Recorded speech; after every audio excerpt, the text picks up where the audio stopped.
Welcome, fellow confidence crusaders, neuro nerds, and success equalizers.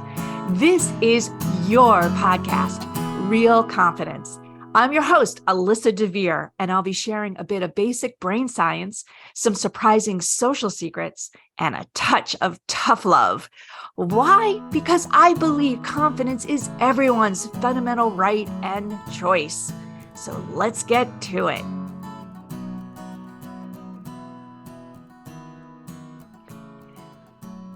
Hello again, my friends. This is Alyssa DeVere. We're at the Real Confidence Podcast, and today we're going to have yet another phenomenal time talking to a special guest.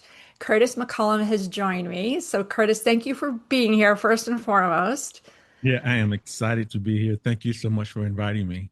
Well, we are going to talk about a couple of really interesting things today, and I want to level set a little bit because in your bio, it says that you are a mindset expert and you use modalities. That in and of itself is a big word, but NLP, hypnotherapy, and mental emotional release. And I would like to start breaking each one of those down just as a level set. So NLP, neurolinguistic programming, is what? Basically, neurolinguistic programming is a science that actually breaks down neuro is the mind, linguistics is language, how we speak to ourselves mentally, physically, and then programming is actually what actually think about apps. We all have mental apps that runs or programs that run. So what neurolinguistic programming does, it allows us to find out what strategies that you're actually utilizing so that we can either interrupt that strategy to bring in a strategy or program that you want to actually be programmed. Wow, yeah. And I know that there's certifications and programs to learn how to do that programming, Yeah, right? yeah, it is. Basically, yeah, I'm a master practitioner in neurolinguistic programming, meaning like so when I talk about neurolinguistic programming, those part of the modalities that I actually teach. When I look at my program holistically, my framework is what I call legit mindset or learning, growing, expanding, and transforming. And went through that, we utilize neurolinguistic programming, and we also utilize. I think you're going to ask me next about hypnotherapy, which was. Yes, I am. And interesting about hypnotherapy, most time when a person says hypnotherapy, the first thing that comes to mind is woo woo or stage hypnotherapy, where they have people quacking like a duck or barking like a dog. That's not the case at all. Basically, what it is that I teach my clients how to utilize the power of their mind so they can do things on purpose with purpose. Give you an example is that most of us or all of us go through trance. Trance is hypnotherapy is just trance. Basically, we all go through trance almost every 90 seconds where we just like zone out and somebody's calling your name, Alyssa, and then you says, "Oh, yeah, I'm here," and but you heard them, but you didn't hear them, or you were driving on the freeway and you just driving and you didn't see any of the signs, and all of a sudden your exit is coming up, and you just automatically go off to your exit. Basically, what that is, that's trance. Basically, that's your subconscious mind now taking over control, and you're there, you see, sense, and feel things, but your subconscious mind is now controlling. What I do with hypnotherapy is that we put you in that state, what we call almost like a trance-like state, so that now we bypass that critical faculty, that part of our minds that give us all that chatter. I'm not good enough. I'm not worthy, or all that talk, that self-talk. So we quieten that so that now we're dealing with the 95% of all our behavior. That is the subconscious mind. So we have 5%, we normally about 5% consciously, according to Dr. Bruce Lipton in the biology of beliefs, and about 95% is our subconscious mind. So think about it. If we can now help individuals program the part of their mind that's actually controlling their behavior, then you talk about confidence. Now we can instantly put a person in a confident state without years. I think you said something about 60 years for a person to reach that level of confidence. I'm like, wow, that's an interesting statistic. Yeah, and unfortunately, it's been proven over and over again. You know, hypnotherapy is funny. I just literally unlocked a part of my brain that I tucked away, but back in my college days, I was trying to find ways to raise money, like literally doing 20 jobs so I could go travel to Europe. And I volunteered, don't fall off your chair, my new friend, Marty Seligman, Dr. Marty Seligman, who is credited with being the founder of positive psychology and everything, was doing research. And you could volunteer to be hypnotherapist, whatever, hypnotized. But it was part of this research they were doing to see if they could improve our memory. Yes. And, there was a whole audience and everything. And I actually was one of those subjects. So, like, I love it. I love what you said. I'm like, yeah, there is this chatter noise, all kinds of stuff that's happening. If you get through that layer, I think there's so much more in the brain that we can unlock. And he was trying to do that 150 years ago when I was in college. Come on, come on. That was Yeah, well, it was a long time ago, but needless to say, it's nice to know that it's still kind of active. So the last one on that list, and I this is really kind of the center of what we want to talk on this pod, is mental emotional release, which I believe is a majority of what you practice and do. Can you tell us what it is, and let's get into it? yeah, absolutely. Mental emotional release is a science, is part of what they call timeline therapy. It was formulated by Dr. Tad James. Tad James formulated timeline therapy, and his son Matt James went back and did a dissertation and kind of call it mental and emotional release. So the foundation of that is to allow us to instantly go back to a time and reframe that time with new learnings. To give you an example of that is that a few weeks ago, I'm saying a few weeks, I'm from Mississippi, so time is, we don't have a time factor here. But a few months ago, I was still suffering from a belief that success is hard and difficult. Success is hard and difficult. So we do a mental and emotional release is that we ask ourselves the question, Mike, the person who took me through it is it okay for us to release this feeling or emotion of success is hard and difficult? Yes. Then they asked the next question, when was the root cause, the first event when that feeling or emotion happened? And I said, my subconscious mind came up age two. Didn't know where it was happening at age two. I just went to age two. So what in mental emotional release, we float on our timeline above that event, looking down on an event, and then allow our subconscious mind now to get some learnings. The subconscious mind loves to learn. Once it learns what it needs from an event, it usually releases the emotional intents around the event. So my learning was that I'm strong, I'm confident, and I'm very resilient or persistent. Mhm. So you give that learning back to all the subsequent events where that feeling or emotion happened, all the way back to now. Now, this is the catch, is that I didn't know what happened at age two, but I was curious. So I picked up the phone and I called my mom. I says, Mom, what was happening in my life at age two? She says, oh, sweetie, she's from Mississippi. Oh, sweetie, around 18 months, when you're around 18 months, around 2 years old, your sister was about to be born and you were being potty trained. And this is the thing. She said, and it was the exact same word.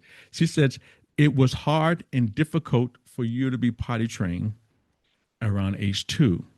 So that, even though I didn't know what happened at age two, my subconscious mind along my timeline knew what that feeling and emotion root was and allowed me to go back to remove it. So that's what I do with my clients. One of the things we do, what I call a 1 day mindset reset. If you go to my site, you'll see it. It's a 1 day intensive where we spend about 3 hours together, where we get rid of all the anger, guilt, sadness, fear, and any other limiting beliefs a person may be suffering, so that now we can build a strong foundation to for them to be whoever they want to become.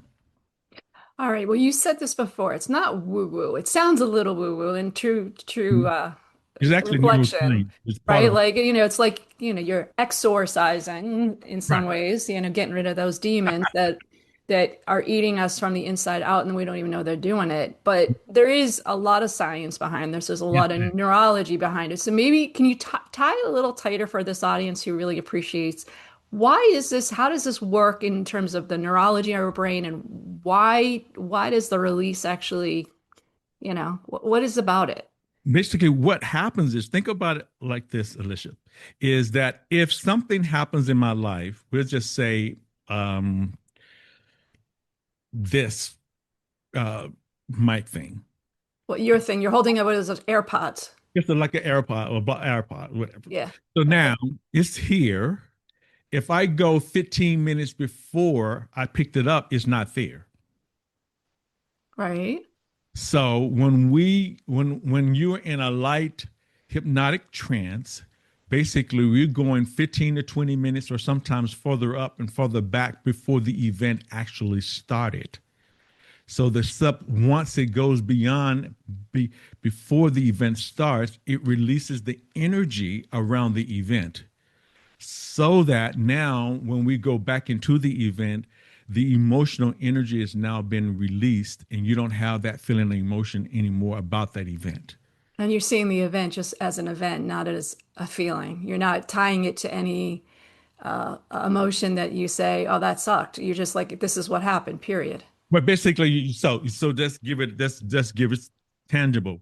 I was working with a young person yesterday, and we were doing anger. So we floated above their timeline, went to the event where he felt that the anger was initiated. We went, he looked down on the event and says, "What did you learn from that?" He gave me some learnings from that event. Then I told him to take in the learnings Hmm. because, like I said before, the subconscious mind loves learnings. Learnings is part of the release of the emotions around most things that happen in our life. I mean, biblically speaking, I think there's a passage in the Bible in the book of James he says, "Confess your faults one to another that you may be healed." What he's saying is that once we acknowledge that something is happening in our lives, the emotional ties and the emotions that tied to it is now start to dissipate. So what we did was we get the learnings. Then I tell them the second part of it is that now go to B. B is before the event and before any chain of events, and go further up and further back on your timeline. And then I asked them the question, where are the emotions now? What I'm asking is that because on a perspective level, if I go before an event, then the emotions of that event is not there. It can't be because it didn't happen yet. Then once the emotions are released, then they can go back into the event and they'll find out like, wow, he's like, I was sad about what my mom said, but I don't feel it anymore. I feel the learning that came up. It's kind of hard to explain. I think on my site too, I have a case study where a young lady talks about it because it's kind of hard to even really put into words and the power of it. And I got a text this morning from him, which he's like, "Curtis, thank you for what happened yesterday. And I have a new lease on life." And I'm always still amazed, even though I see it and I feel it and I go through it individuals weekly, sometimes daily. I'm still totally amazed at the power of it. That's cool. That's really cool. So this is what I like to do, Curtis, because we're certainly going to talk about how to reach you and some of the resources that you offer in just a minute. But I also want to give people an idea, like if they are feeling like, oh, this might be something that I could do or take advantage of. I want to give them some tangible things that they can start right now Yes. with really identifying and subsequently maybe addressing some of these issues that may be holding them back. Limiting beliefs is a phrase that we use a lot on this podcast, Okay. and sometimes people don't even know they've got them. So bear with me. We're going to give a little sponsor love and we'll be right back. Okay. Want to level up your confidence, your career, maybe even your coaching? Well, then head over to AmericanConfidenceInstitute.com. E-classes are there as well as our coaching certification program, and you don't need any coaching experience to do it. However, if you are an experienced coach, you can get ICF and SHRM continuing credit. It's fast and easy. If you work in an organization, consider bringing in a kick-ass keynote or a uniquely engaging workshop. We also have team learning programs, and they all apply to both your personal and professional life, which makes them really special. They're great for ERGs, the leaders, the member programming, or really any type of professional learning and development in your organization. So give us a holler at www.americanconfidenceinstitute.com. Curtis, my new friend, I am really digging what you're talking about because I feel like it's a whole different approach to things of that people may not even know that they're carrying around, right? And you're talking about these kind of deep-seated, rooted beliefs created by events, created by subsequently emotions that get like tethered onto it. So Yeah. short of enrolling for one of your workshops or reading a book, is there something that somebody you can recommend they do right now? And it could be both how do they realize or figure out if there's something there anchoring them down, and then what do they do about it? Yeah. The first thing is, I like to always explain that a feeling is an emotion. A feeling is an emotion that wants to communicate with us and leave.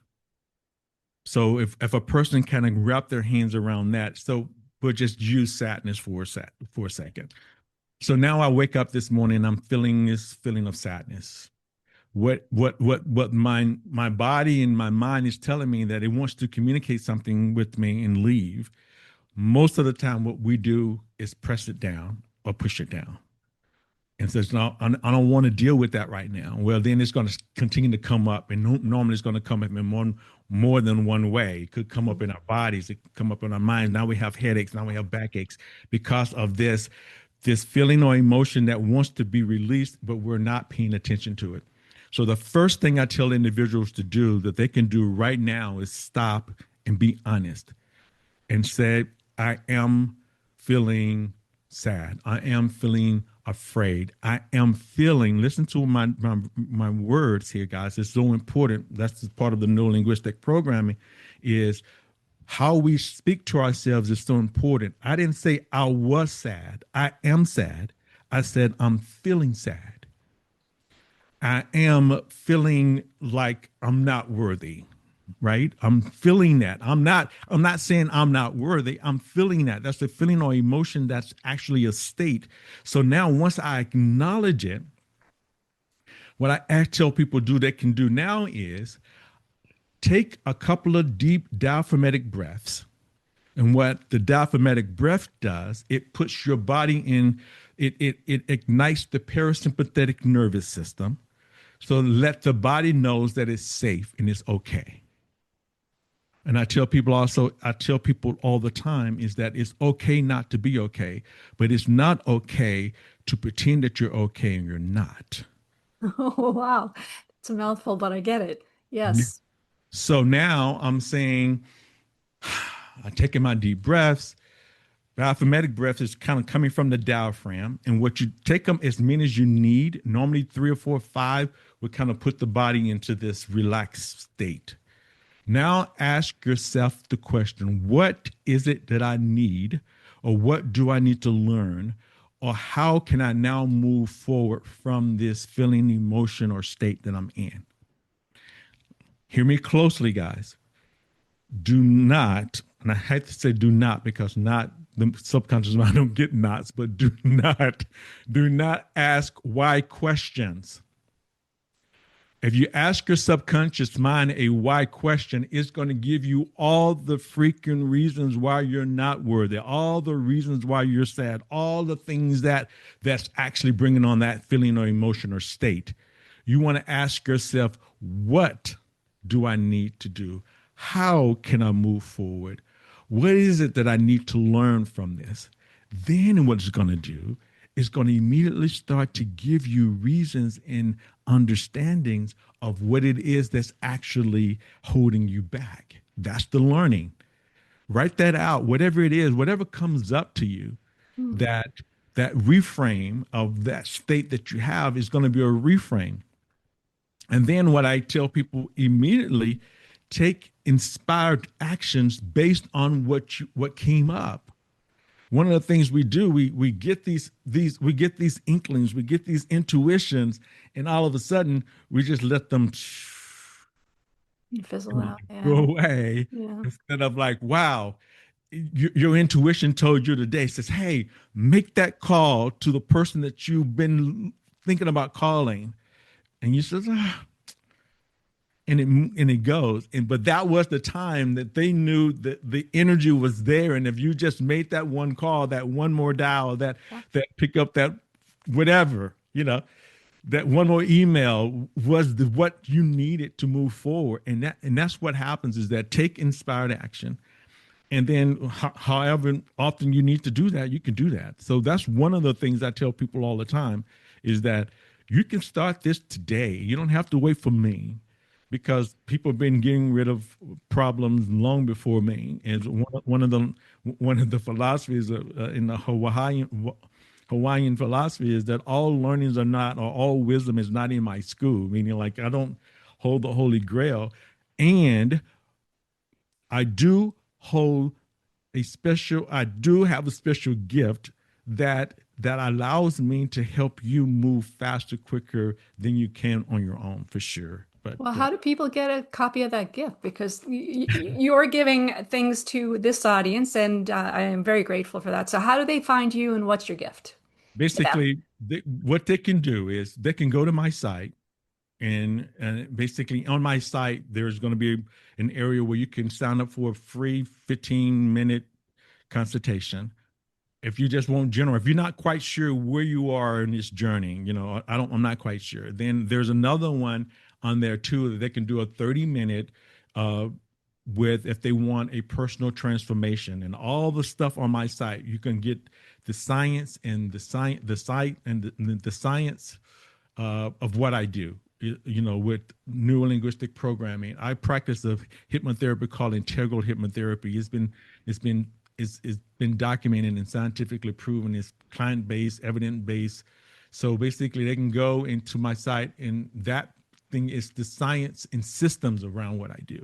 So they can read about it to kind of get familiar with it. I have some free downloads on the site. They can also go to my YouTube channel. I have a lot of videos on there, so they can kind of get to know me or Well, what that's I do. great. Yeah. So we're going to put all the URLs because they're kind of long, and there's a couple of them here that you provided us. The YouTube site, what's your YouTube handle? Because that would be an easier Curtis one, I think. McCollum. Say it Curtis, again.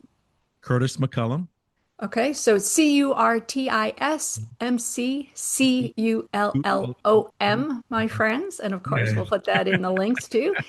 Curtis, it's been a joy, and I get the benefit of seeing you on screen, and your energy and your positivity is very radiant. So thank you for sharing it with me and the listeners today. Well, you're welcome. It's my pleasure. Before we totally wrap up, I want to let you know that full transcripts and show notes for this and other Real Confidence episodes can be found on www.americanconfidenceinstitute.com/podcast. I also want to remind you once again that the best way to get confidence is to give it to others, and you can do it just by liking and sharing this episode on your preferred podcast and social media channels. You can even give me some confidence by noting topics you'd like me to consider for the future. So for now, this is Alyssa DeVere.